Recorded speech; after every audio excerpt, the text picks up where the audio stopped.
Hi guys, welcome to Achyuta vlogs. ಇದು ನನ್ನ first vlog ಆಗಿರೋದ್ರಿಂದ ನಾನು ನಂಬಿರೋ ದೇವ್ರ ಬಗ್ಗೆ ತಿಳಿಸ್ಕೊಳ್ಳೋಣ ಅಂತ ಬಂದಿದ್ದೀನಿ. ಸೊ ಈ ದೇವಸ್ಥಾನ ಎಲ್ಲಿದೆ ಅಂತ ಅಂದರೆ ತುಮಕೂರು ಜಿಲ್ಲೆಯ ತಿಪಟೂರು ತಾಲೂಕಿನ ದಸರಿಘಟ್ಟ ಎಂಬ ಗ್ರಾಮದಲ್ಲಿದೆ. ಇದು ಸುಮಾರು ತಿಪಟೂರಿಂದ 8 ಕಿಲೋಮೀಟರ್ಸ್ ಆಗುತ್ತೆ. ಈ ದೇವಾಲಯದಲ್ಲಿ ನೆಲೆಸಿರುವಂಥ ತಾಯಿ ಬಂದ್ಬಿಟ್ಟು ಚೌಡೇಶ್ವರಿ ತಾಯಿ ಮತ್ತು ಕರಿಮಾರಮ್ಮ ದೇವಿ ಈ ದೇವಸ್ಥಾನದಲ್ಲಿ ನಿಲ್ಲಿಸಿರ್ತಾರೆ. ಈ ದೇವಸ್ಥಾನದ ಆಳ್ವಿಕೆ ಬಂದು ದಶವಂತರಾಜ ಮಹಾರಾಜರು ಫಸ್ಟು ನಡೆಸ್ತಾಯಿದ್ರು. ಯಾವಾಗ ಅಂದರೆ ಈ ದೇವಸ್ಥಾನದ ಇತಿಹಾಸ ಬಂದು 1000 ವರ್ಷಗಳ ಹಳೆಯದು. ಆಗಿನ ಕಾಲದಲ್ಲಿ ದಶವಂತರಾಜ ಮಹಾರಾಜರು ನಡೆಸ್ತಾಯಿದ್ರು. ಸೊ ಈ ಊರಿಗೆ ಹೆಂಗೆ ದಸರಿಘಟ್ಟ ಎಂಬ ನೇಮ್ ಬಂತು ಅಂದರೆ ಇಲ್ಲಿ ಆಳ್ವಿಕೆ ಮಾಡಿದ್ದವರು ದಶವಂತರಾಜ ಮಹಾರಾಜರಾಗಿರಂದರೆ ದಶವಂತರಾಯ ಪಟ್ಟಣ ಎಂದು ಹೆಸರು ಬಂತು. ಅದನ್ನು ಕಾಲಾಂತರ ನಂತರ ಜನರು ಬಾಯಿಂದ ಬಾಯಿಗೆ ಹೋಗ್ಬಿಟ್ಟು ದಸರಿಘಟ್ಟ ಎಂಬ ಈ ಹೆಸರು ಬಂದಿದೆ. ಇಲ್ಲಿ ವಿಶಿಷ್ಟತೆ ಏನಂತಂದರೆ, ಅದ್ಭುತ ವಿಶಿಷ್ಟ ಏನಂತ ಅಂದರೆ ಇಲ್ಲಿ ತಾಯಿ ಸ್ವತಃ ಕಳಸದ ರೂಪದಲ್ಲಿಯೇ ಭಕ್ತರ ಕಷ್ಟಗಳನ್ನು ಬರೆದು ತಿಳಿಸಿ ಹೇಳ್ತಾರೆ.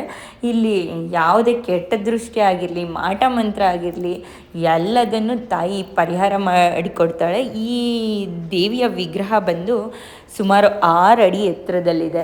ಈ ದೇವಿಯ ಹಿಂದೆ ತಾಯಿ ಮೂಲವಾಗಿ ನೆಲೆಸಿರೋ ಅಂಥ ಉತ್ತದ ರೂಪದಲ್ಲಿ ನೆಲೆಸಿರ್ತಾಳೆ ಈ ತಾಯಿ ಬಂದು. ಇಲ್ಲಿನ ಪ್ರತೀತಿ ಏನಂದರೆ, ಪ್ರತಿ ಮಂಗಳವಾರ ತಾಯಿ ಸರ್ಪದ ರೂಪದಲ್ಲಿ ಬಂದು ಹಾಲನ್ನು ಸೇವನೆ ಮಾಡಿ ಹೋಗ್ತಾರೆ ಎಂಬ ಪ್ರತೀತಿ ಇದೆ. ಈ ವಿಗ್ರಹ ಹೇಗೆ ಮಾಡಿದ್ದಾರೆ ಅಂದರೆ, ರಕ್ತಭೂತಾಳೆ ಮರದಲ್ಲಿ ಶಂಖವನ್ನು ಚಚ್ಚಿ ಅದಕ್ಕೆ ಎಳನೀರನ್ನು ಬೆರೆಸಿ ಅದನ್ನು ನೆರಳಲ್ಲಿ ಅಂದರೆ ನೆರಳಲ್ಲಿ ಒಣಗಿಸ್ಬಿಟ್ಟು ಅದನ್ನು ತಾಯಿ ವಿಗ್ರಹ ಮಾಡಿದ್ದಾರೆ. ಈ ವಿಗ್ರಹವನ್ನು ಸುಮಾರು 100 ವರ್ಷಕ್ಕೆ ಒಮ್ಮೆ ಚೇಂಜ್ ಮಾಡ್ತಾ ಇರ್ತಾರೆ, ತಾಯಿ ಶಕ್ತಿ ಕಳ್ಕೊಬೋದು ಅಂತ. ಸುಮಾರು 45 ವರ್ಷಗಳ ಹಿಂದೆ ಇದು ಆದಿಚುಂಚನಗಿರಿ ಶಾಖಾ ಮಠಕ್ಕೆ ಸೇರುತ್ತೆ. ತಾಯಿಯ ಆಜ್ಞೆಯ ಮೂಲಕನೇ ಡಾಕ್ಟರ್ ಬಾಲಗಂಗಾಧರನಾಥ ಸ್ವಾಮೀಜಿಯವರು ನಡೆಸಬೇಕು ಅಂತ ಈ ಊರಿಂದು ಈ ದೇವಿಯ ಅಮಾವಾಸ್ಯೆ ಪೂಜೆ ಆಗಲಿ, ಪೌರ್ಣಮಿ ಪೂಜೆ ಆಗಲಿ, ಜಾತ್ರೆ ಆಗಲಿ, ನವರಾತ್ರಿ ವಿಶಿಷ್ಟತೆ ಆಗಲಿ, ಇಲ್ಲಿ ಅಂತೂ ತುಂಬ ಚೆನ್ನಾಗಿ ನಡೆಯೋದು ಅಂದರೆ ನವರಾತ್ರಿ ಪೂಜೆ. ಈ ಪೂಜೆಗಳನ್ನಾಗಲಿ, ದೇವಸ್ಥಾನದ ಯಾವುದೇ ಕಾರ್ಯಗಳನ್ನೇ ಆಗಲಿ ಆದಿಚುಂಚನಗಿರಿ ಶಾಖಾ ಮಠದಲ್ಲಿ ನಡೆಸ್ಕೊಡ್ಬೇಕು ಅಂತ ಆಜ್ಞೆ ಆಗಿದೆ ತಾಯಿದು. ಎಲ್ಲೇ ಆಗಲಿ ನಂದು ಅನ್ನೋ ಹಾಂ ಬಿಟ್ಟು ಬದುಕಬೇಕು. ಎಲ್ಲ ಮನುಷ್ಯರಾಗಲಿ, ನಾವೇ ಆಗಲಿ, ಯಾರೇ ಆಗಲಿ, ನಾನು ಎಂಬ ಹಾಂ ಬಿಟ್ಟು ಬದುಕಬೇಕು.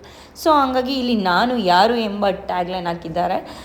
ನೆಕ್ಸ್ಟ್ ಬಂದ್ಬಿಟ್ಟು ತಾಯಿ ಕಳಸದ ರೂಪದಲ್ಲಿ ಬರೀತಾರೆ ಅಲ್ವಾ, ಅದಾದ ನಂತರ ತಡೆ ಹೊಡೆಯೋದಕ್ಕಾಗಲಿ, ಶಾಂತಿ ಮಾಡೋದಕ್ಕಾಗಲಿ ತಾಯಿ ಪರ್ಮಿಷನ್ ಕೊಟ್ಟಾಗ ಕರಿಮಾರಮ್ಮ ದೇವಿಯ ಮೂಲಕನೇ ನಾವು ಅದನ್ನೆಲ್ಲ ಮಾಡಿಸ್ಕೋಬೇಕಾಗುತ್ತೆ. ಈ ಕರಿಮಾರಮ್ಮ ದೇವಿ ಬಂದ್ಬಿಟ್ಟು ಊರಿನ ಗ್ರಾಮ ದೇವತೆ ಕೂಡ. ಈ ದೇವಿಯ ಆಜ್ಞೆಯಿಂದ ಮತ್ತು ಚೌಡೇಶ್ವರಿ ಆಜ್ಞೆಯಿಂದ ಎಲ್ಲ ಕಾರ್ಯಗಳು ಇಲ್ಲಿ ಜರುಗ್ತವೆ. ಸೊ ನಂದು ಇವತ್ತಿನ ವ್ಲಾಗ್ ಇದಾಗಿರುತ್ತೆ. ಪ್ಲೀಸ್ ಲೈಕ್ ಮಾಡಿ, ಸಬ್ಸ್ಕ್ರೈಬ್ ಮಾಡಿ, ಶೇರ್ ಮಾಡಿ.